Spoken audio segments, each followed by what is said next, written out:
ربي صل على محمد يا ربي صل عليه وسلم يا ربي صل على محمد يا ربي صل عليه وسلم يا ربي صل على محمد وافتح من الخير كل موت. Kita adalah menkirim syariah. Takbir. Allahu Akbar. Jangan lupa, supaya channel ini bermanfaat, padamkan warna merah. Klik subscribe, subrek.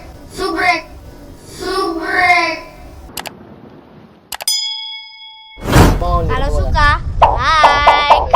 Jangan lupa bagikan ke sahabat dakwah dengan cara share video ini. Komen di bawah ini ya teman-teman.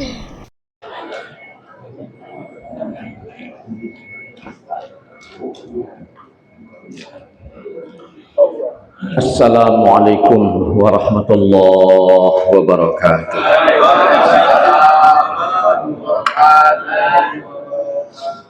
Alhamdulillah, asyhadu an la ilaha illallah wa asyhadu anna Muhammadar Rasulullah. Allahumma salli ala sayyidina wa maulana Muhammadin wa ala alihi wa sahbihi wa sallim. Para hadirin, hadirat, Bapak Ibu, para ustadz, tuan guru, semuanya yang hadir di sini.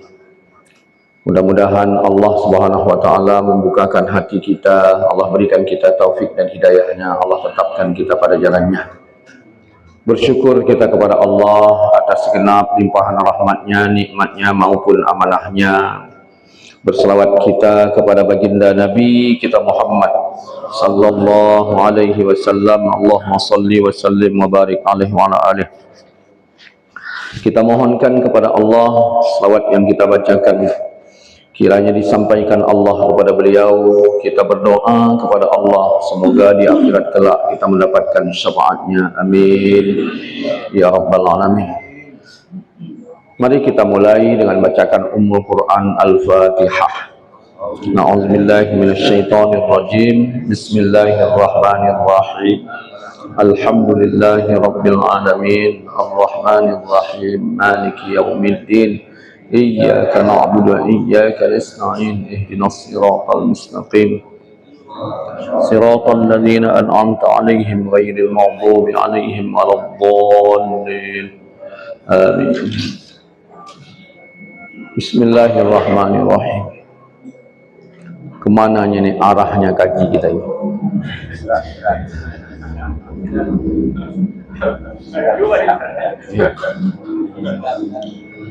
Agama meliputi nalar dan sadar.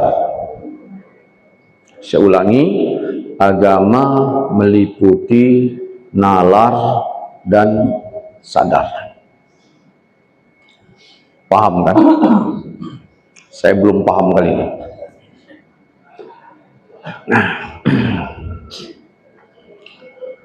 Waktu Halimatun Sa'diyah. Siapa itu Halimatun Sa'diyah? Ibu susunya Rasulullah berkata kepada suaminya, "Bang, kita lihat ekonomi kita ini sekarang ini makin parah. Orang-orang kampung ada rencana mau berangkat ke Mekah mencari anak untuk diasuh. Apalah salahnya bang kita ikut? Mudah-mudahan kita dapat anak orang kaya. Kalau kita asuh dia, kan lumayan." Sepakatlah suami istri. Berangkatlah Halimatun Sa'diyah bersama suaminya ikut rombongan menuju Mekah. Begitu sampai ke Mekah, maka mereka mencar mencari rumah-rumah yang di dalamnya punya anak bayi untuk bisa diasuh. Orang-orang kampungnya alhamdulillah dapat anak bayi dari orang kaya. Orang kampungnya. Yang paling susah pada zaman itu, orang kaya dan orang miskin hampir sama dari sisi rumah.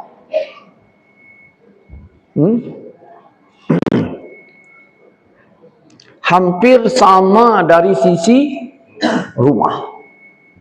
Kenapa? Kalau kita di Medan kan nampak yang kaya beda rumahnya. Kalau di Arab dulu ya petak sama saja. Nah, maka datang Halimatun Sa'diyah. Pertama ngetok pintu pun langsung pintu Bunda Aminah. Keluar Aminah. Aminah senang sekali, siapa yang mau memelihara anaknya ini. Kenapa? Karena kota Mekah pada waktu itu sedang dilanda wabah penyakit. Begitu datang Halimatun Sa'diyah, senangnya mereka Aminah ini luar biasa. Sebelum Halimatun Sa'diyah membawa Nabi kita Muhammad, Halimah bertanya kepada Aminah, ayah anak ini mana? Oh, ayahnya sudah meninggal. Umur 2 bulan di kandungan. Terus kakeknya? Oh, kakeknya ada. Udah tua kali di atas 100 tahun umurnya. Setelah meninggal Abdullah, Abdul Muthalib pun bangkrut. Tak punya apa-apa lagi. Abu Talib juga demikian. Tak ada yang dihandalkan. Begitu Halimatun Sa'diyah mendengar berita bahwa ayahnya sudah meninggal, atuknya pun keadaannya seperti itu. Itu kalau bahasa kita keluarlah bahasa makjang. Makjang itu apa itu maksudnya? Iya. Ini mak ini masalah, bukan ayah. Bukan ayah jang. Mak jang, alamak gitu. Akhirnya apa? Tak jadi Muhammad kecil ini, yaitu Nabi kita, diambil oleh Halimatun Sa'diyah. Pulanglah Halimatun Sa'diyah, ikut rombongan. Mereka semua mendapatkan anak untuk diasuh. Halimatun Sa'diyah tak ada. Kemudian berjalan pulang. Di tengah jalan barulah kepikir Halimatun Sa'diyah. Lalu dia katakan kepada suaminya, "Bang, teringatlah aku, terbayang-bayanglah di wajahku, wajah anak ibu Minah tadi, wajah Muhammad tadi. Rasanya nggak tega aku, Bang. Kita tinggalkan dia, nggak tega rasanya. Bang, biarlah Bang kita ditinggal rombongan. Biarlah rombongan pulang. Kita balik aja lah, Bang. Kita ambil Muhammad itu, Bang. Nggak tega rasanya aku meninggalkannya. Kasihan aku melihatnya, Bang." Balik. Jalan padang pasir. Terik luar biasa. Keledai yang ditungganginya kurus. Tak mampu untuk berjalan karena kurang gizi. Dia juga udah lemas, tapi balik. Ya. Kalau tadi dia dari Mekah, dari kampungnya, menuju Mekah untuk mencari anak yang bisa diasuh, itu murni nalar. Akhirnya secara nalar Allah tidak mengizinkan Muhammad diasuh oleh orang yang pakai otak.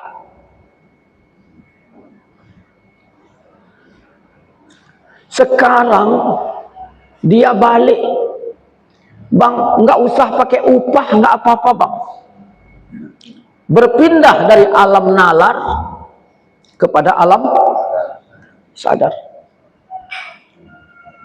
Nggak pakai upah, nggak apa-apa bang, kita balik aja bang, kita ambil aja lah anak itu. Iya, kata suaminya, mudah-mudahan ada berkah untuk kita. Balik. Saya diundang ceramah ke Luk Semawai. Berangkat dari Medan baru sampai Setabat. Sampai Setabat baru ngeh HP saya tinggal. Saya tanya, ada HP ku di situ? Tak ada, kata kawan. Oh, berarti tinggal. Malas saya balik, padahal Setabat sama Medan kan dekat. Toh naik mobil, malas saya balik. Ya udah, lanjut aja. Paling 3 hari 4 hari nggak pakai HP, nggak masalah. Malas saya balik. Ini Halimatun Sa'diyah balik. Baliknya bukan enak, jalan padang pasir. Sampailah ke rumah Ibunda Aminah. Begitu sampai ke sana, ketok pintu, ditanya oleh Aminah, siapa di luar? Kami Halimatun Sa'diyah yang datang tadi. Senangnya, kenapa? Jadilah Muhammad ini kami bawa. Allah tak izinkan kekasihnya dibawa oleh orang yang hanya pakai. Tetapi Allah baru mengizinkan ketika Muhammad kekasihnya dibawa oleh orang yang pakai hati. Berapa beda jauhnya antara otak dengan hati? Berapa jauhnya antara otak dengan hati? Ya. Ini cerita Zainab lagi nih. Zainab pergi ke Singapura, ya, mencari pekerjaan, dapat. Apa kata bosnya? Zainab, ini anak ini 1 orang 3 juta. Terserah kaulah. Pikir-pikirnya, pikir-pikir, aku membangun rumah aku nih. Ya udahlah, ku jaga 30 anak. Wow, 3 juta kali 30. Berapa itu? Bulan pertama bisa dijaganya 30 anak. Langsung terima gaji 90 juta. Tapi dia rasakan badannya lemah, nggak sanggup. Dikuranginya lah 15. Ya. Bulan kedua selesailah 15 orang. Terakhir dia merasakan badannya remuk. Dikuranginya lah 10. Tinggal 5. Akhirnya bulan berikutnya kuranginya 3, tinggal 2. Terakhir bulan depannya tinggal 1. Karena anak ini tadi pun bandel kali, ya. Akhirnya dia cabut pulang kampung. Saya tanya, kenapa kau pulang, Zainab? Nggak sanggup aku bang, bandelnya anak tuh. Nggak sanggup aku. Pertama 30, yang kedua 15, yang ketiga 5, terakhir tinggal 2, akhirnya 1, nggak sanggup aku bang, mau mati, aku mau mati. Karena pakai otak. Ya udahlah, 5 tahun kami nggak ketemu. Akhirnya ketemu di Kampung Lalang. Begitu ketemu di Kampung Lalang, ada anak umur 2 tahun, 2 tahun, 3 tahun itu. Lalu lalang. Saya tengok, wah, anak siapa ini bandel kali. Terakhir saya tengok Zainab tadi manggilnya. Sini nak. Ya, kaunya Zainab. Iya, ini siapa? Anakku lah. Kembar 2 ini. Mak, hebat juga saya tengok. Memang bandel bang. Anak yang kau asuh kemarin mana bandel? Jujur aku bang, memang bandel anakku ini. Jadi macam mana? Enggak remuk tulangmu, enggak ada apa-apa, biasa aja. Kenapa? Karena dulu diasuh menggunakan otak, sekarang udah pakai Makanya Allah minta kita menerima iman pakai supaya segala masalah yang berat pun terasa ringan.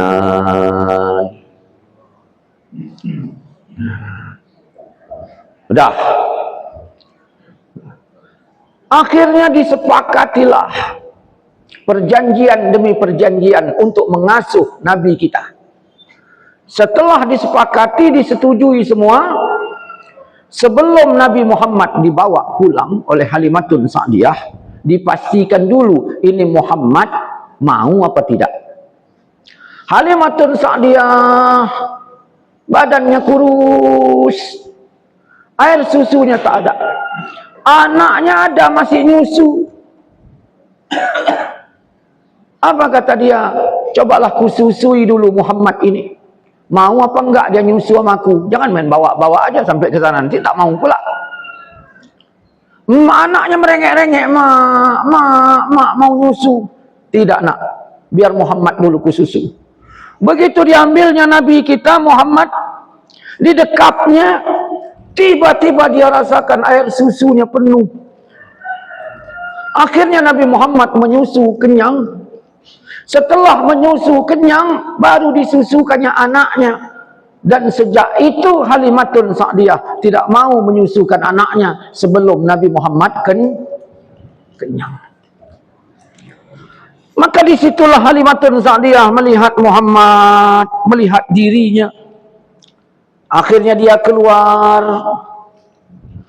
diserahkannya Muhammad ini kepada suaminya. Suaminya mendekap. Suaminya pun merasakan yang tadi badannya lemah, sekarang semakin kuat. Begitu mau pulang, dilihatnya kendaraannya yang tadi kurus kering, sekarang sehat walafiat.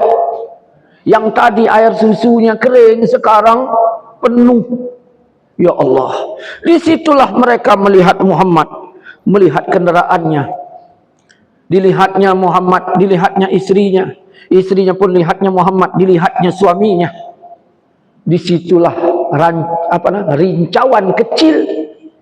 Dia berkata, Muhammad, Muhammad, Muhammad, Muhammad, Muhammad, Muhammad. Keberkahannya ada. Maka kita kalau punya anak kecil, gendong, sebutlah nama Muhammad. Muhammad, Muhammad, Muhammad, Muhammad. Insya Allah berkah. Ini kan enggak tang ting ting tang ting tung tang ting ting tang ting tung. Makanya udah besar minta diputarkan kaset koplo. Iya kan? Iya. Salah siapa coba? Iya. Dan cocok namanya pun Muhammad. Coba kayak nama-nama kita gini. Muhammad ini tadi namanya. Misalnya Parun lah. Parun, nggak cocok. Maka kalau ada orang ngaku nabi, ya, nggak pantas itu kita iyakan itu. Nggak cocok. Nah, saya ingin katakan, Allah tidak mengizinkan kekasihnya itu dipelihara oleh orang yang hanya mengandalkan otak, tetapi harus hati. Berapa jauhnya otak sama hati? Otak beradanya di langit yang ke-6. Habis. Hati beradanya di Hidratul Quddus, di alam mustawa. Makanya begitu Nabi Muhammad sampai ke alam mustawa,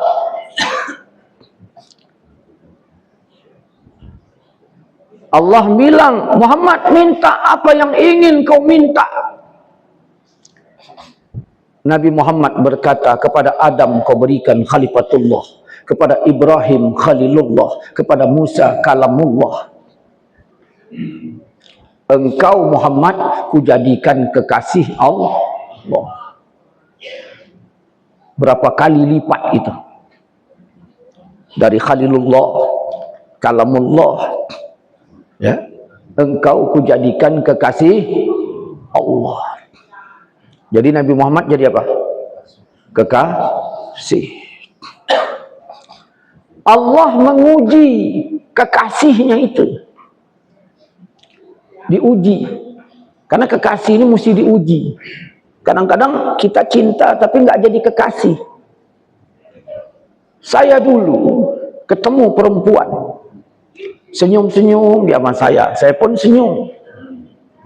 Ya, saya bilang sama perempuan itu, Dek, bisa abang minta tolong? Tak tolong apa bang? Saya ambil kainnya, Dek, tolong cucikan. Ngamuk perempuan itu tadi, hampir dibatuinya saya. Enak aja nyuruh aku nyuci, memangnya siapa lo, katanya. Terakhir saya jadikan kekasih, saya nikahi. Akhirnya apa? Mulai dari peci dia cuci sampai kaos kah? Disitulah dia letak kekasih itu. Nah, begitu Nabi Muhammad diangkat menjadi kekasih Allah, Allah uji. Muhammad, lakukan sholat 50 waktu. Itu ujian otak apa hati itu? Otak lah. Nabi Muhammad lewat ujian itu. Lakukan sholat 50 waktu. Nabi Muhammad oke. Tidak masalah. Otak di sana nggak berguna. Turun ke langit yang ke-6. Baru Musa berkata, Muhammad, nggak mampu.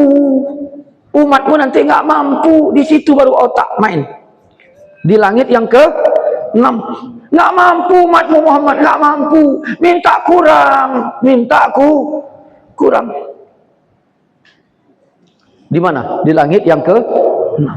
Begitu sampai ke alam mustawa, Allah kurangi 5.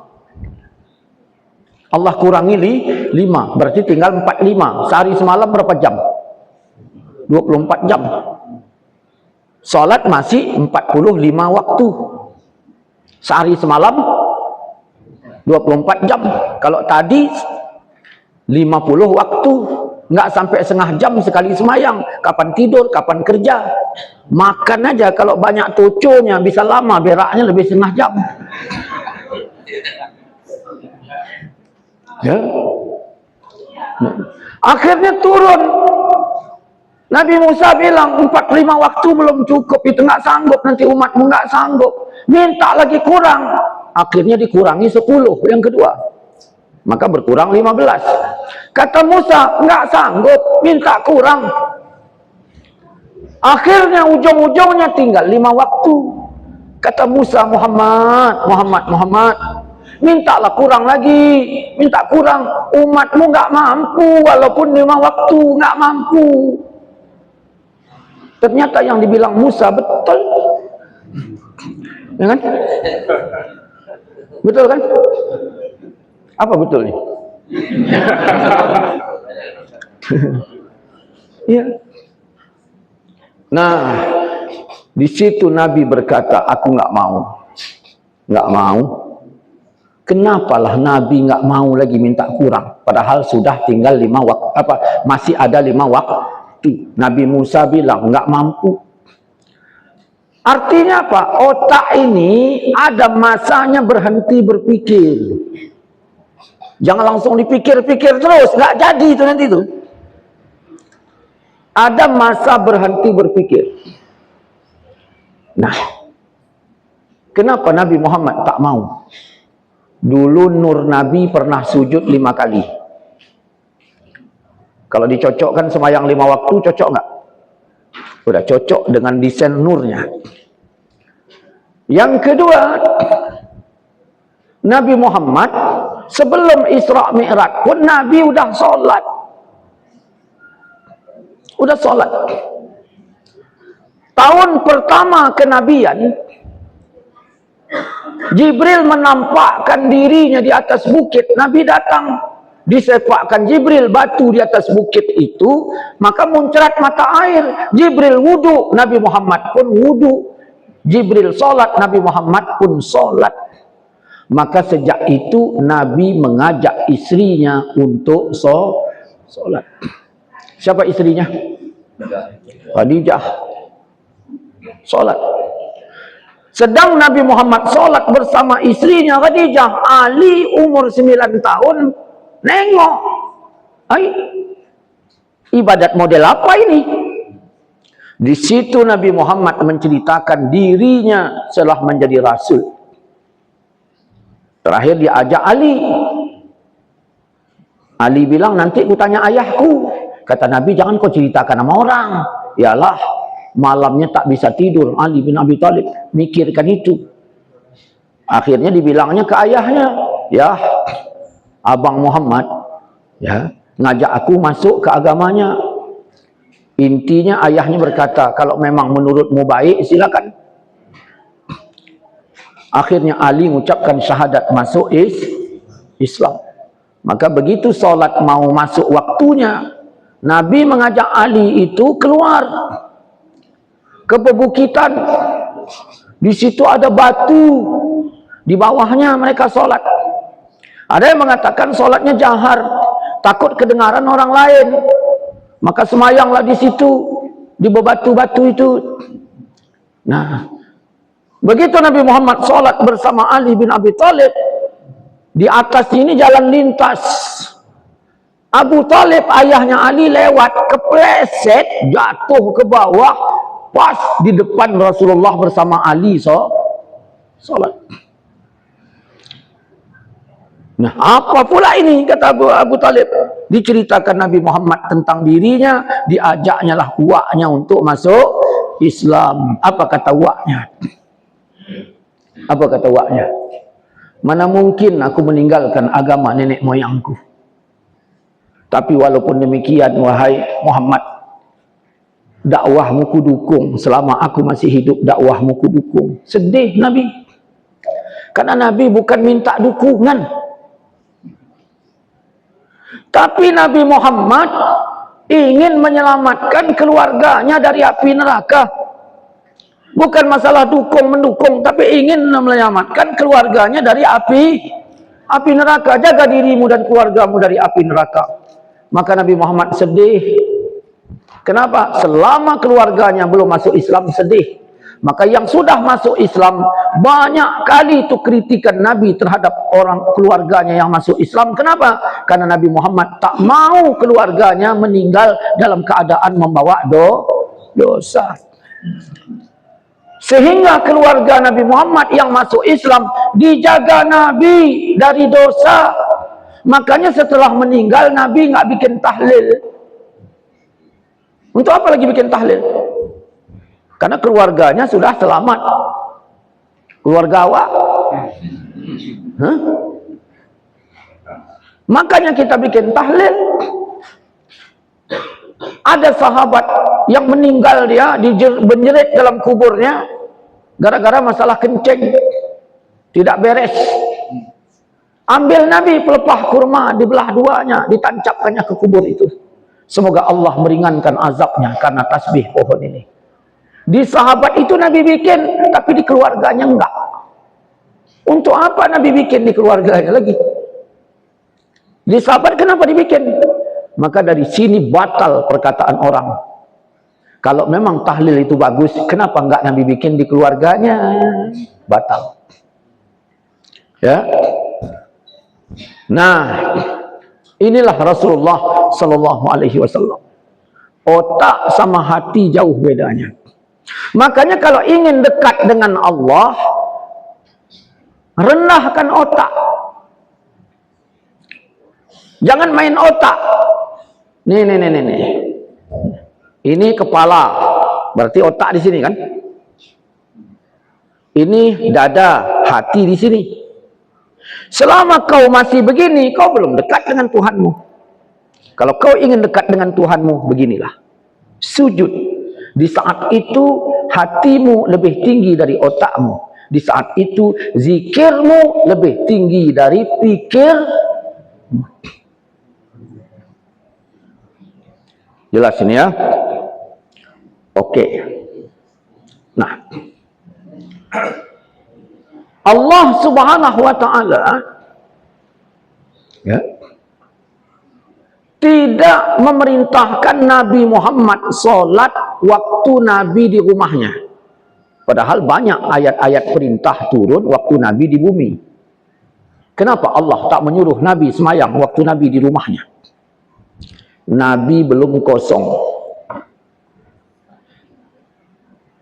Maka dijauhkan Nabi dari rumahnya ke Masjidil Haram. Kenapa tidak disuruh semayang di Masjidil Haram? Nabi belum kosong. Isinya apa? Kampung. Kalau tadi isinya rumah, sekarang isinya kampung. Dijauhkan Nabi dari kampungnya, dibawa ke Masjidil Aqsa. Kenapa tak disuruh semayang di Masjidil Aqsa? Nabi belum kosong. Apa isinya? Wilayah. Dijauhkan Nabi Muhammad dari wilayahnya, dibawa ke Sidratil Muntaha. Kenapa tak disuruh semayang di sana? Nabi belum kosong. Apa isinya? Rumah. Apa namanya? Temannya. Jibril. Maka Jibril berkata, Muhammad, aku menemanimu sampai di sini ya. Kau berangkatlah. Maka di situ Nabi tak berteman, tak berwilayah, tak berkampung, tak berumah, kosong. Disitulah Nabi hanya berdua dengan Rabb-Nya. Maka kalau kita ingin dekat dengan Rabb, kosongkan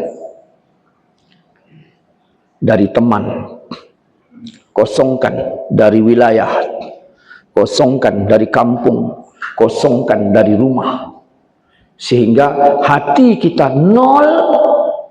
Disitulah kita bisa menyaman ketika kita zikrullah.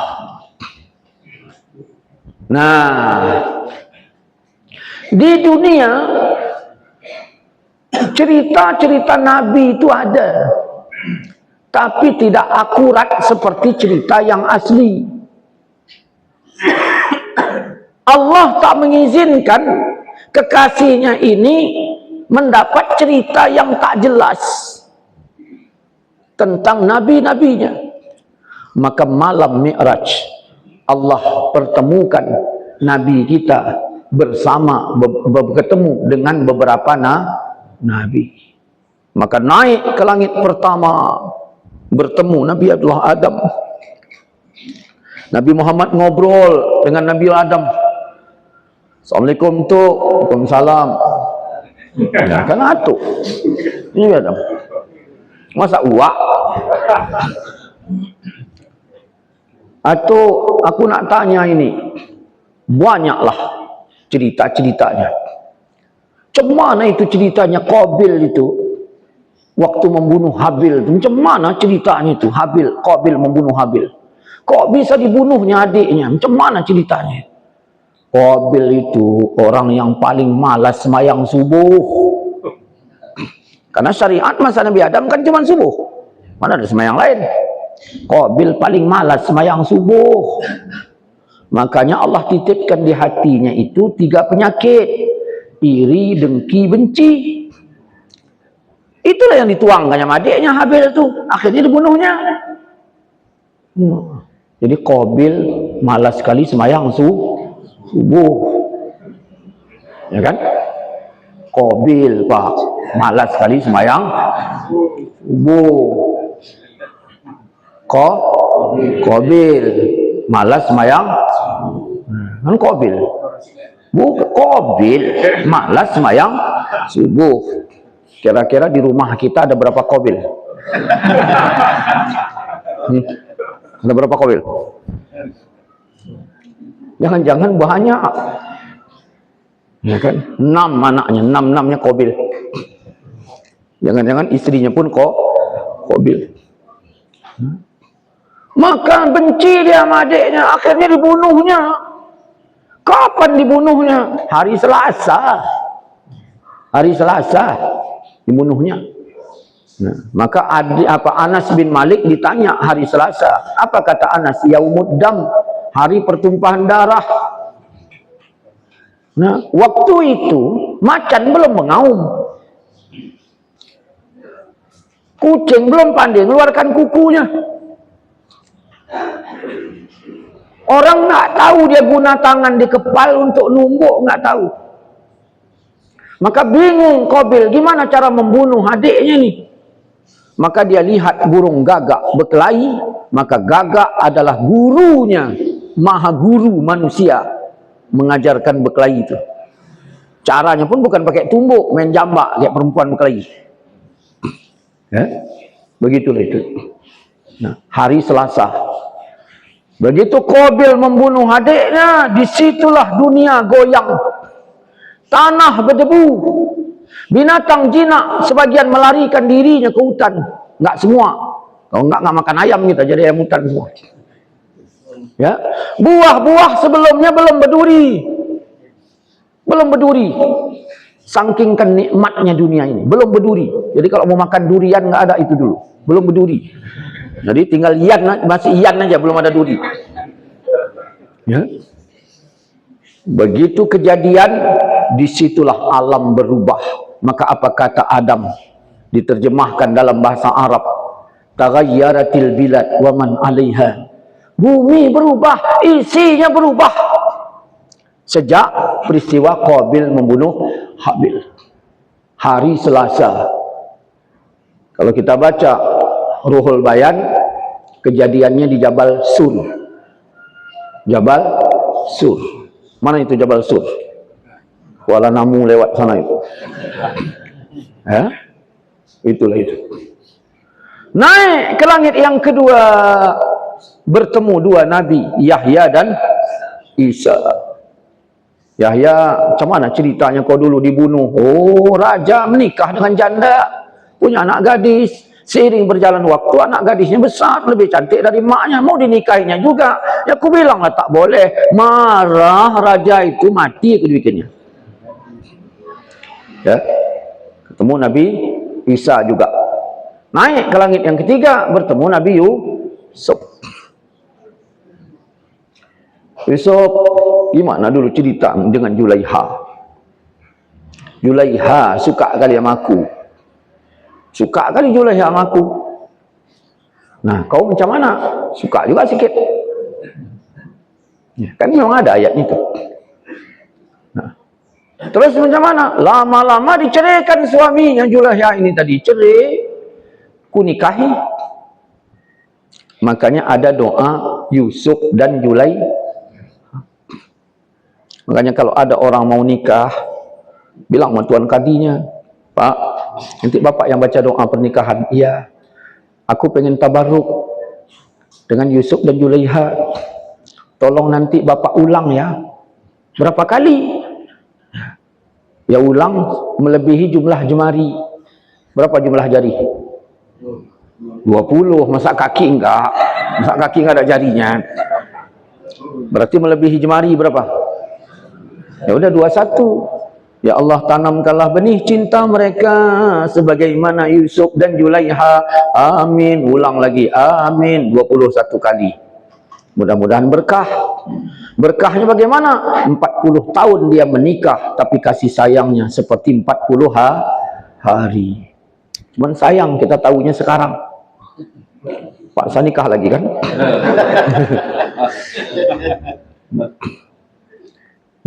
Naik ke langit yang keempat, bertemu Nabi Idris.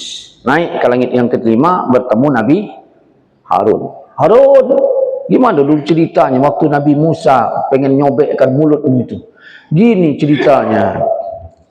Nabi Musa kan munajat ke Bukit Tursina, janjinya 30 hari. Rupanya lebih 30 hari nggak turun-turun. Datang Samiri bilang, ini Musa udah ninggalkan kita ini. Kumpulkannya patung, apa namanya, kumpulkannya emas, Kemudian ditempahnya menjadi patung anak sapi. Samiri ini dijaga oleh malaikat kecilnya. Musa dijaga Fir'aun. Ya. Malaikat ini sering datang naik kuda. Bekas tapak kudanya itu, ya tanah yang dipijak oleh kudanya itu menjadi tanah sakti. Diambil oleh Samiri, disimpannya. Maka ditaruhkannya ke mulut sapi yang dibuat dari emas, patung anak lembu. Saktinya gimana? Sapinya bisa ngomong. Maka dianggap jadi Tuhan, disembah. Sapi bisa ngomong. Nah, apa ngomong sapi? Yuk semayang yuk, gitu. Apa ngomong sapi?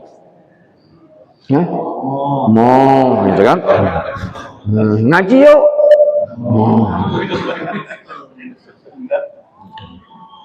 Udah. Nah, jadi aku nggak punya bahasa untuk mencegah mereka. Mereka melawan, aku tak kuat. Turun Nabi Musa, dan Nabi Musa pun waktu di Bukit Tursina janjinya 30 hari. Cuman 30 hari nggak balik-balik. Rupanya di hari yang ke-30, hari yang ke-30 ini Allah manggil Musa. Musa nggak bisa menjawab. Kenapa? Karena puasa Musa 30 hari 30 malam. Nggak makan, nggak minum. Gimana tenggorokan? Kering, nggak bisa ngomong. Musa nggak bisa jawab. Musa nggak bisa. Datang Musa, ambilnya pucuk kayu punyanya, airnya ditelan untuk bisa bicara. Kenapa kau batalkan puasamu, wahai Musa?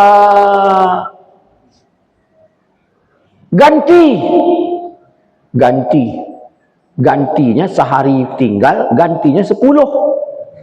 Makanya total Nabi Musa 40 hari. Di dalam Quran Allah bilang diwajibkan atas kalian puasa sebagaimana orang sebelum kalian. Kenapa? Karena memang Nabi Musa 30 hari, 40 itu ganti sehari. Kalau dulu sehari tinggal, gantinya berapa? 10. Kalau 2 hari, 3 hari. Kalau sekarang sehari tinggal, gantinya berapa? Bukan sehari tinggal puasa. Enggak, ini puasanya ini, bukan duitnya. Ganti kalau 2 hari tinggal, ganti berapa? 2 hari. Kalau sebulan tinggal, ganti berapa? Ah, yang betul. Jangan-jangan nggak ada diganti. Makanya saya nggak percaya juga ini kan. Kalau tinggal sehari ganti sehari saya yakin, tapi kalau tinggal sebulan ganti sebulan saya nggak yakin ini. Ya kan? Nah, turun Nabi Musa, dilihatnya orang sudah musyrik. Dijambaknya rambutku ini, jambaknya jenggotku ini, untuk apa guna mulut? Kalau itu aja pun nggak bisa kau cegah. Bilanglah, wahai anak makku, kenapalah kau tinggalkan apa yang kita berkelahi, akhirnya tak jadi. Ya. Naik Nabi Musa ke langit yang Nabi Muhammad naik ke langit yang ke-6, bertemu dengan Nabi Musa. Musa, aku nak tanya ini. Gimana ceritanya dulu waktu kau numbukkan malaikat maut? Oh, gini ceritanya. Aku mau ajal, datang malaikat maut. Tanya, kau siapa? Malaikat maut. Bentuknya bentuk orang. Jadi kau kemari mau ngapain? Ya mau nyabut nyawamu lah. Berarti kan membunuh aku. Kutumbukkan duluan. Tercongkel biji matanya sebelah. Lalu malaikat maut mengadu kepada Allah. Ya Rabb, hambamu kuat kali Musa tumbuknya aku. Kau pun salah. Sudah tahu Musa kuat, datang nyabut nyawa pakai wujud orang. Kapan-kapan kau nyabut nyawa, jangan pakai wujud orang. Orang itu lemah. Pakai wujudmu yang sendiri, wujudmu sendiri, gagah, kuat. Jadi siapapun yang kuat-kuat, kalau nengok kau langsung down. Allah ciptakan mukamu malaikat maut itu 4. Depan, belakang, kanan, atas. Kalau orang yang baik-baik dicabut pakai wajah yang bagus. wajah yang bagus. Bagaimana? Tak terasa sakitnya mati. Kalau bejat-bejat pakai wajah jelek, luar biasa, belum mati aja pun dah. Ya. Itu sama kayak tukang sunat, wajahnya serem. Ya kan? Datang aja udah ketakutan itu anak-anak tuh. Apalagi dia pakai parang pula ini kan. Nah, gitulah itu. Ustaz, apa mungkin tak terasa mati itu hanya karena nengok wajah? Ceritanya dulu ya, Yusuf ganteng, dikumpulkan Julaiha ibu-ibu, kasihnya pisau. Begitu nengok Yusuf tak terasa, rupanya jarinya udah kepotong. Itu cerita. Banjir bandang Kuala Simpang, air tak ada. Apa yang mau diminum? Air yang ada itu 10% air, 90% lumpur. Gimana nyaringnya? Datang heli bawa bantuan, kemana turun? Tak ada. Yang ada di bawah, di atas pohon sawit. Bantuan pertama adalah aqua, karena ini yang paling penting. Orang di bawah pengen bantuan itu, berebut. Nerimanya di mana? Di bawah pohon sawit. Nah, kemana heli ini tadi? Kesitulah tangan tadi, kesitulah. Tak terasa malamnya setiap tapak lebih 10 duri sawit. Saya tanya, macam mana sakit pakcik? Enggak terasa waktu itu, sekarang baru terasa. Cuman aqua. Itu pun belum dapat, masih ditengok wajah. Ayah saya mukanya satu, bukan kayak malaikat maut 4, mukanya satu. Nah, pulang ngaji saya, ayah senyum depan pintu. Senang saya dekat ayah. Janji pulang zuhur, pulang saya habis asar. Marah ayah saya, cemberut mukanya, nggak betah, takut saya. Itu masih muka yang satu itu. Apalagi muka malaikat maut. Nah, nggak percaya, tes. Mana tahu kadang nggak percaya. Naik ke langit yang ke-7, bertemu Nabiullah Ibrahim. Terakhir Nabi Muhammad naik lagi ke atas. Nabi berkata, Ra'aitu laylatal mi'raj. Aku lihat pada malam mi'raj. Bahran, lautan yang sangat luas. Tidak ada yang mengetahui luasnya kecuali Allah. Di sana ada malaikat ala surrati tuyur, bentuknya seperti burung.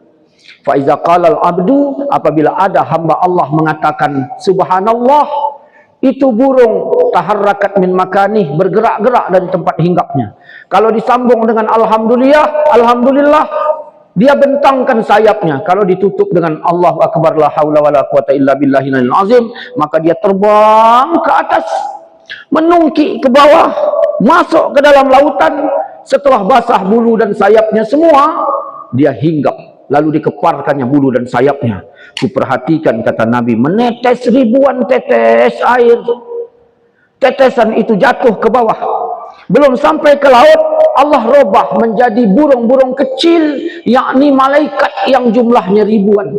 Lalu malaikat ini berputar-putar sampai ke arsy Ar-Rahman. Di bawah arsy Ar-Rahman, malaikat itu bertasbih, bertahmid, berzikir, mohon ampun. Ya Allah, ya Rabb, ampunkanlah orang. Siapa orangnya? Yang karena tasbihnya kami kau jadikan.